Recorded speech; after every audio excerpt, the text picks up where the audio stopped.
आज आपको पढ़ना है उपसार संयोजन यौगिकों का IUPAC नाम तंत्र।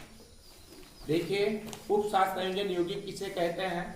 उपसार संयोजन यौगिकों से संबंधित परिभाषाएं हमने आप लोगों को बता दी थी और उपसार संयोजन यौगिकों के संबंधित उपसार संयोजन समूह, केंद्रीय धातु परमाणु, लिगंड, इन सब के बारे में हमने बहुत विस्तृत से चर्चा किया हुआ है। आज उस उपसार संयोजन यौगिकों का नाम कैसे करते हैं, नामकरण करने की IUPAC पद्धति पढ़ना है आप लोगों को। International union of pure and applied chemistry एक ऐसी पद्धति होती है जिससे भी किसी भी यौगिकों का IUPAC नामकरण किया जाता है और इस पद्धति के द्वारा किया गया नाम IUPAC नाम कहलाता है।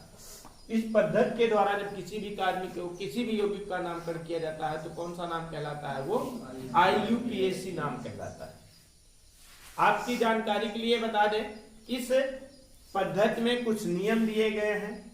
उन नियमों की सहायता से किसी भी यौगिकों का नामकरण किया जाता है।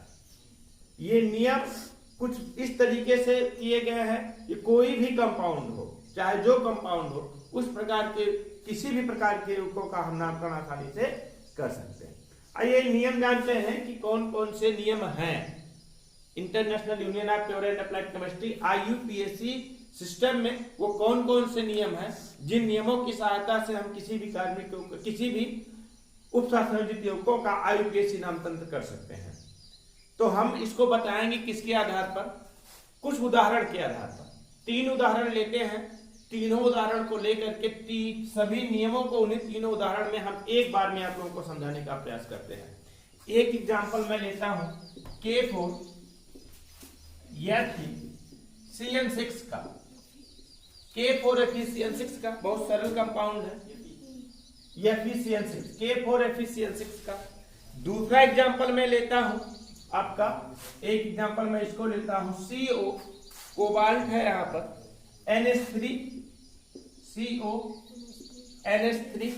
CONH3 का होल 6 फिर Cl3।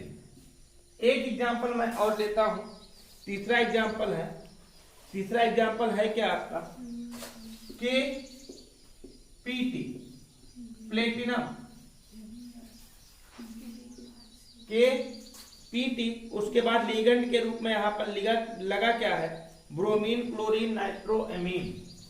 ब्रोमीन, क्लोरीन, नाइट्रो और फिर क्या? NH3। ये लगे हुए 3 एग्जाम्पल लेकर के मैं नियम को परिभाषित करूंगा। देखिए, आपको पता होना चाहिए कि हमने आप लोगों को बताया था क्या? हमने आपको बताया था कि किसी भी उपसार संयोजित यौगिकों के 2 भाग होते हैं। कितने भाग होते हैं? 2 भाग होते हैं। एक धनावेशित भाग और दूसरा ऋणावेशित भाग। जैसे देखिए, अगर मैं कहूं K4FeCN6 में तो धनावेशित भाग कौन सा है? पोटेशियम। ऋणावेशित भाग कौन सा है? FeCN6। और यहां पर मैं कहूं कि धनावेशित भाग कौन सा है? CONH3 का होल 6 और ऋणावेशित भाग कौन सा है? Cl3। यहां पर मैं कहूं धनावेशित भाग कौन सा है? पोटेशियम। ऋणावेशित भाग कौन सा आपका? ये पूरा उपसार संयोजन समूह ऋणावेशित भाग। पहला नियम क्या कहता है? पहला नियम यही कहता है कि किसी भी उपसार संयोजित यौगिकों का IUPAC नामकरण करने में सर्वप्रथम हम धनावेशित भागों का नामकरण करते हैं। अब वो धनावेशित भाग उपसार संयोजन मंडल भी वाला भी हो सकता है या उपसार संयोजन मंडल के बाहर वाला हो सकता है।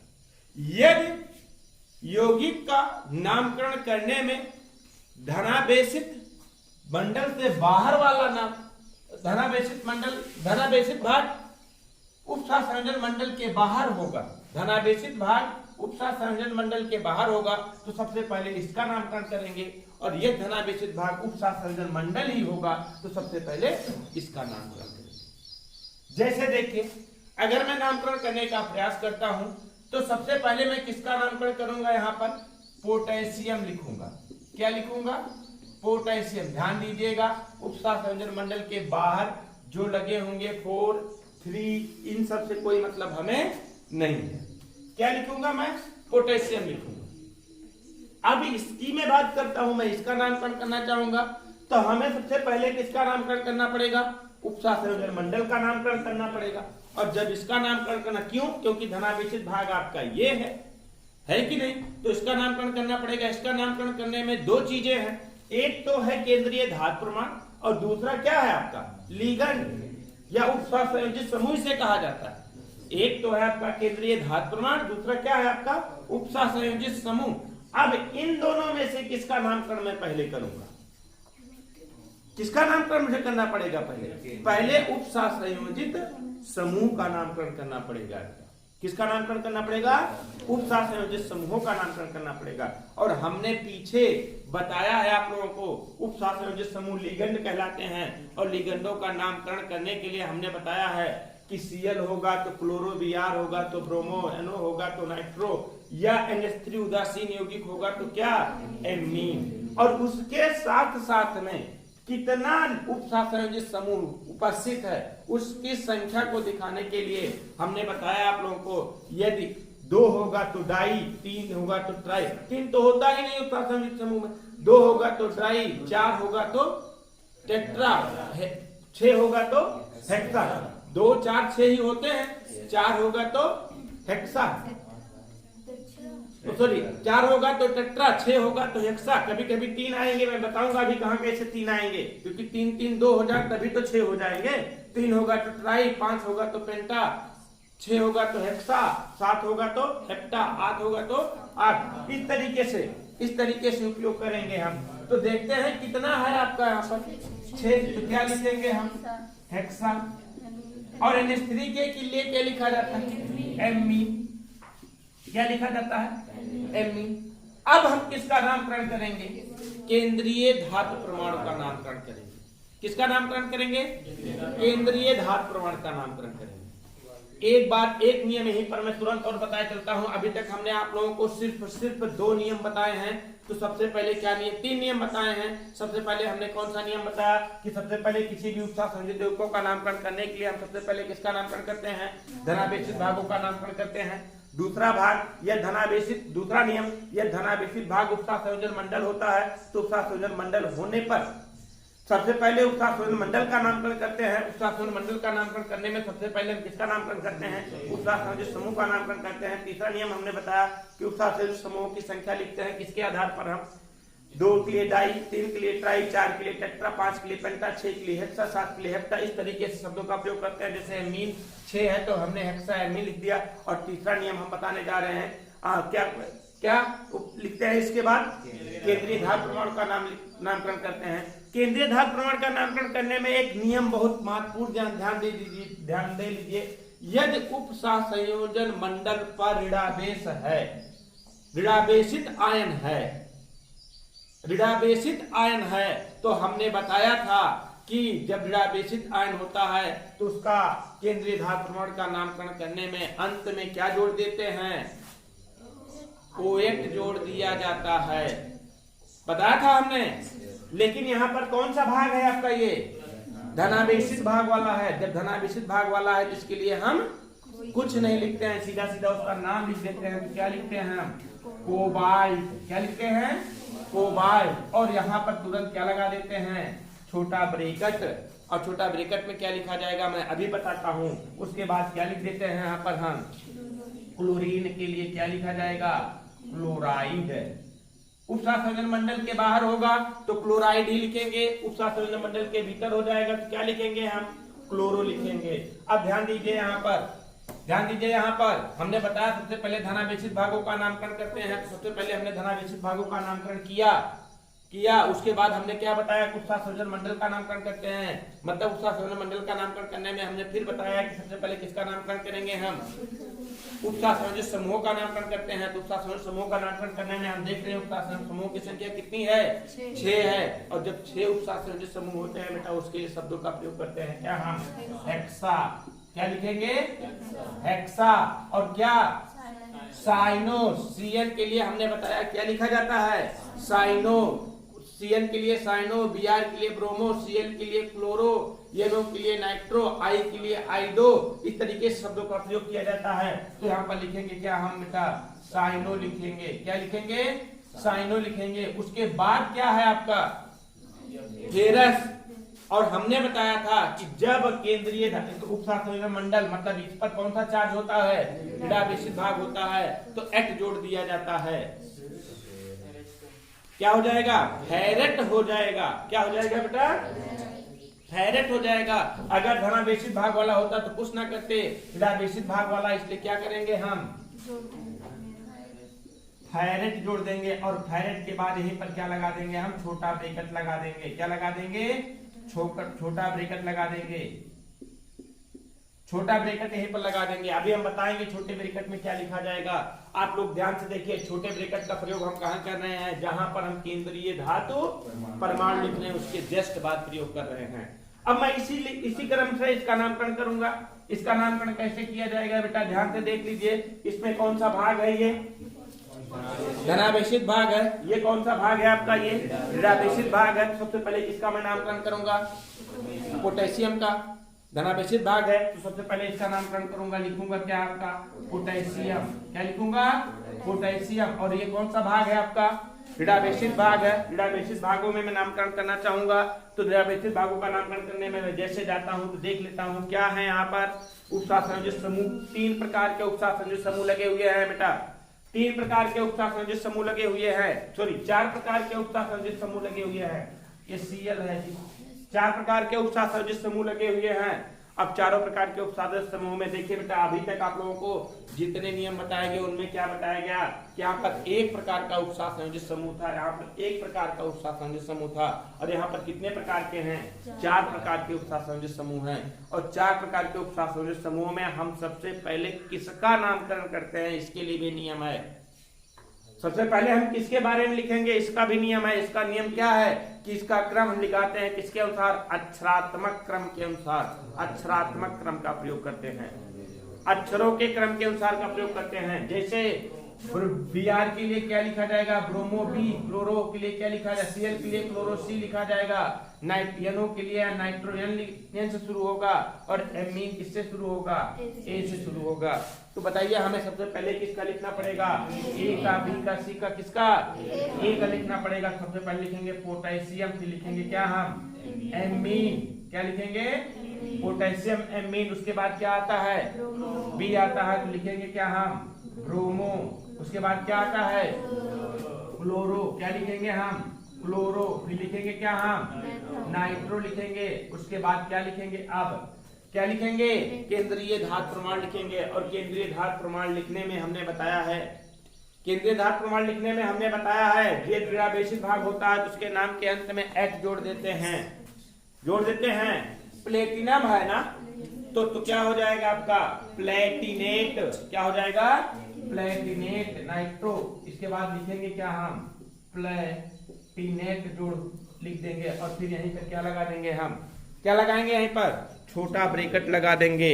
ऐसा क्यों किया जा रहा है, ऐसा क्यों किया जा रहा है भैया, छोटा ब्रैकेट क्यों लगाया जा रहा है, इसके बारे में तुरंत बताने जा रहा हूं। एक बार पुनः, सबसे पहले सारे नियमों को एक बार पुनः दोहरा लीजिए। पहले बताया हमने, पहला नियम क्या बताया हमने, पहला नियम हमने क्या बताया, पहला नियम यही बताया कि किसी भी उपशासन समूह का IUPAC नामकरण करने में सबसे पहले हम किस भागों का नामकरण करते हैं, धनावेशित भाग का नामकरण करते हैं। अब वो धनावेशित भाग उपशासन मंडल वाला भी हो सकता है, उपशासन मंडल के बाहर वाला हो सकता है। यदि उपशासन मंडल के बाहर वाला होगा तो उसका नामकरण करेंगे। तत्पश्चात हम किसका नामकरण करेंगे, उपशासन मंडल का नामकरण करेंगे। यदि उपशासन मंडल ही धनावेशित भाग आता है तो सबसे पहले हम उपशासन मंडल का नामकरण करते हैं, उसके बाद किसका नामकरण करते हैं, उपशासन मंडल के बाहर वाले का नामकरण करते हैं। तो जैसे यहाँ पर हमने देखा कि उपशासन मंडल के बाहर वाला भाग धनावेशित था, जिसको हमने क्या लिखा, पोटेशियम लिख दिया। और शेष का हमने क्या लिख दिया, इसका उपशासन मंडल का नामकरण करना शुरू किया हमने। जब उपशासन मंडल का नामकरण करना हमने शुरू किया तो सबसे पहले हम क्या करेंगे, उपशासन समूह का नामकरण करेंगे। और उपशासन समूह किस संख्या सबसे पहले लिखी जाएगी। और यहाँ पर क्या हो जाएगा, हेक्सा, और सीएन के लिए क्या लिखते हैं, साइनो। और चूंकि उपशास्त्र संयोजन मंडल वाला भाग जो है बेसिक आ रहा था हमारा, इसलिए केंद्रीय धातु प्रमाण का नाम लिखने में हम फेरस ना लिख करके एट जोड़ देंगे, तो क्या हो जाएगा आपका फेरस हो जाएगा। यहाँ पर देखिए उपशास्त्र संयोजन मंडल क्या है, उपशास्त्र संयोजन मंडल वाला भाग धनावेशित है, और धनावेशित भागों का नामकरण करना हमने शुरू किया। जब धनावेशित भागों का नामकरण हमने करना शुरू किया तो सबसे पहले हम किसका नामकरण करेंगे, उपशास्त्र संयोजन समूह का। उपशास्त्र संयोजन समूह का मतलब ये धनावेशित भाग उपशास्त्र संयोजन मंडल वाला है, उसमें उपशास्त्र संयोजन समूह का नामकरण करेंगे। और उपशास्त्र संयोजन समूह का नामकरण करने में सबसे पहले हम उस संख्या को लिख लेते हैं कि उपशास्त्र संयोजन समूह की संख्या कितनी है, तो 6 है, तो लिखेंगे हेक्सा। NH3 के लिए लिखा क्या जाता है, एमीन। और फिर क्या हो जाएगा आपका कोबाल्ट। हमने इसके केंद्रीय धातु प्रमाण के नाम में कोई परिवर्तन नहीं किया। क्यों नहीं किया, क्योंकि उपशास्त्र संयोजन समूह उपशास्त्र संयोजन मंडल वाला भाग कौन सा है, धनावेशित है। उसके बाद छोटा ब्रैकेट लगा करके हमने उपशास्त्र संयोजन मंडल वाले भाग को बाहर कर दिया। अगला हमने बताया आप लोगों को कि इसमें क्या है, आपका धनावेशित भाग है। धनावेशित भाग को हमने पहले लिख लिया, और फिर ऋणावेशित भागों का नामकरण करना शुरू करना है। ऋणावेशित भाग हमारे सामने आ गया क्या, उपशास्त्र संयोजक मंडल। जब उपशास्त्र संयोजक मंडल आ गया तो उसमें सबसे पहले हम उपशास्त्र संयोजक समूहों का नामकरण करते हैं। और उपशास्त्र संयोजक समूहों का नामकरण करने के लिए हमने देखा कि 4 प्रकार के उपशास्त्र संयोजक समूह हैं। तो सबसे पहले किसको लिखा जाए, जो अंग्रेजी वर्णमाला के क्रम में हो। सबसे पहले जो अंग्रेजी वर्णमाला पहले आता है तो एमीन लिखा जाता है, एमीन पहले आ गया, एमीन लिखा, फिर हमने ब्रोमो लिखा, फिर क्लोरो लिखा, फिर नाइट्रो लिखा। और फिर देखिए क्योंकि ये ऋणावेशित भाग था तो होता है इसका केंद्रीय धातु परमाणु का नाम प्लेटिनम होता है। ऋणावेशित भाग होने के कारण हमने एच जोड़ दिया तो क्या हो जाएगा आपका प्लेटिनेट। अब इसका रहस्य जानते हैं, इसका रहस्य जो छोटा ब्रैकेट हमने लिखा है, छोटे ब्रैकेट के भीतर कुछ ना कुछ लिखा जाएगा, तभी हमने छोटा ब्रैकेट लगाया है। छोटे ब्रैकेट के भीतर लिखा जाता है बेटा, यहाँ पर लिखा जाएगा आपका इसका केंद्रीय धातु परमाणु का, केंद्रीय धातु परमाणु का लिखा जाएगा ऑक्सीकरण संख्या। वो भी किस अंकों में, रोमन अंकों में। और यदि शून्य ऑक्सीकरण संख्या आएगी तो अरबी अंक शून्य का प्रयोग किया जाएगा। समझ पा रहे हैं ना। केंद्रीय धातु परमाणु की क्या लिखना पड़ेगा हमें, यहाँ पर ऑक्सीकरण संख्या लिखना पड़ेगा। ऑक्सीकरण संख्या निकालने के नियम जान लीजिए कुछ, और बताया भी गया है नियम पिछली क्लासों में, नियम जान लीजिए। जैसे हमें आयरन का ऑक्सीकरण संख्या निकालना है बेटा, तो आयरन का निकालना है तो आयरन के लिए लिखेंगे क्या, x इधर लगाएंगे प्लस, माना आयरन की ऑक्सीकरण संख्या x इधर लगाएंगे प्लस, पोटेशियम का 4 है, 4 के लिए कितना लिखा जाए, पोटेशियम के लिए कितना लिखा जाता है +1। पोटेशियम की ऑक्सीकरण संख्या कितनी होती है, +1, फिर प्लस लगाएंगे, यहाँ पर लिखेंगे क्या 6। और Cn के लिए कितना होता है, Cn की ऑक्सीकरण संख्या कितनी होती है, -1 होती है। इसका तो कितना कर देंगे हम, 0 कर देंगे। और क्योंकि यहाँ पर कोई आवेश नहीं इसलिए बराबर कितना हो जाएगा 0। वो नियम याद रखो, वो नियम याद रखो। हमने आप लोगों को नियम बताया है, कौन सा नियम, कि सभी किसी भी यौगिक में उपस्थित सभी तत्वों की ऑक्सीकरण संख्याओं का योग हमेशा कितना होता है, 0 होता है। इसलिए हम सबको मिला करके कितना कर दिए, 0 कर दिए। तो +4 x - 6 = 0, x = कितना आ जाएगा +2 आएगा, x = 2 आएगा। x की वैल्यू कितना रखेंगे, आ गया कितना 2। तो आयरन की ऑक्सीकरण संख्या कितनी आ गई हमारी, 2 आ गई। इसलिए रोमन अंकों में कितना लिख देंगे, यहाँ पर 2 लिख देंगे। रोमन अंकों में कितना लिख देंगे हम, 2 लिख देंगे। और यहीं पर देख लीजिए कोबाल्ट की ऑक्सीकरण संख्या निकालेंगे भैया। जब कोबाल्ट की ऑक्सीकरण संख्या निकालेंगे तो माना कोबाल्ट की ऑक्सीकरण संख्या x और +6 इंटू अमोनिया है, NH3 है, और अमोनिया एक यौगिक होता है, और यौगिकों की ऑक्सीकरण संख्या कितनी होती है, 0 होती है। यहाँ पर लिख देंगे 0 और +3, और क्लोरीन की होती कितना -1 = 0। सॉल्व कर लीजिए इसको, कितना आ जाएगा आपका x = कितना आ जाएगा 3। यहाँ पर तुरंत इसके बाद रोमन अंकों में कितना लिख दीजिए 3। यहाँ पर देख लीजिए प्लेटिनम की हमें ऑक्सीकरण संख्या निकालना है, तो प्लेटिनम की मानेंगे कितना हम x, और पोटेशियम की होती कितना है +1, और ब्रोमीन की कितनी होती है -1, क्लोरीन की कितनी होती है -1, नाइट्रो की कितनी होती है 0, NO2 की 0, और NH3 की कितनी होती है 0। और प्लस करके कितना लिखेंगे हम 0 कर देंगे, तो कितना हो जाएगा आपका, बोलो ये कैंसिल हो जाएगा। x = कितना आ जाएगा 1, अर्थात रोमन अंकों में हम कितना लिख देंगे 1 लिख देंगे। समझ गए कि नहीं, समझ पाए ना। इस तरीके से आपको समझ में आ गया होगा। सारे रूल सारे नियम हमने आप लोगों को बता दिया है। एक नियम और ध्यान दे दीजिए कि किसी भी उपसर्ग संयोजित युग्मों का नामकरण करने में, किसी भी उपसर्ग संयोजित युग्मों का नामकरण करने में सबसे पहले हम किसका प्रयोग करते हैं, किसका प्रयोग, किसी भी उपसर्ग संयोजित युग्मों का नामकरण करने में विशेष ध्यान दीजिए। देखिए हमने एक शिरोरेखा जो बनाई है, जहां तक बनाई हमने सीधा एक तरफ बनाया है, कहीं कट-पिट नहीं है शिरोरेखा, कहीं कट-पिट है। देखो यहां से लेकर के छोटे ब्रैकेट से लेकर के इधर तक के जितने भी सब कहीं कट-पिट नहीं है। ऐसा क्यों? ऐसा इसलिए होता है कि नाम तंत्र ही कहता है, नाम सिस्टम ही कहता है। क्या +1 नहीं आएगा क्या यहाँ पर? अरे सॉरी यहाँ प्लस लगेगा। है हमारा तात्पर्य कहने का मतलब वही था, लेकिन अब आ गया तो आ गया, लेकिन है आंसर वही है। देखिए हमने यहाँ पर शिरोरेखा कहीं पर तोड़ी नहीं है, शिरोरेखा कहीं पर तोड़ी नहीं, सीधा एक लाइन में हमने लिख दिया है। लिखा है कि नहीं लिखा? सीधा एक लाइन में हमने लिख दिया है। इसका मतलब है कि किसी भी यौगिक का उपसर्ग संयोजित यौगिक का नामकरण करने में सामान्यतः एक शब्द का प्रयोग किया जाता है। कितने शब्दों का? एक शब्दों का प्रयोग किया जाता है, इसलिए इसको हमेशा एक शब्दों में ही लिखोगे। बहुत हो सकता है कि जैसे यहाँ पर धनादेशित भाग है, तो ये ऋणादेशित भाग ये थोड़ा सा अलग हो सकता है, और बाकी सब का सब एक ही शब्द में लिखा जाएगा। हमें उम्मीद है कि सारे नियम आप लोगों को अच्छी तरीके से समझ में आ गए होंगे। रफ निकालिए और फिर इन तीनों यौगिकों को लिखिए, लिखने का प्रयास करिए। उसके बाद मैं कुछ यौगिक और दे रहा हूं, तब IUPAC नामकरण करने का नियम लिखाऊंगा।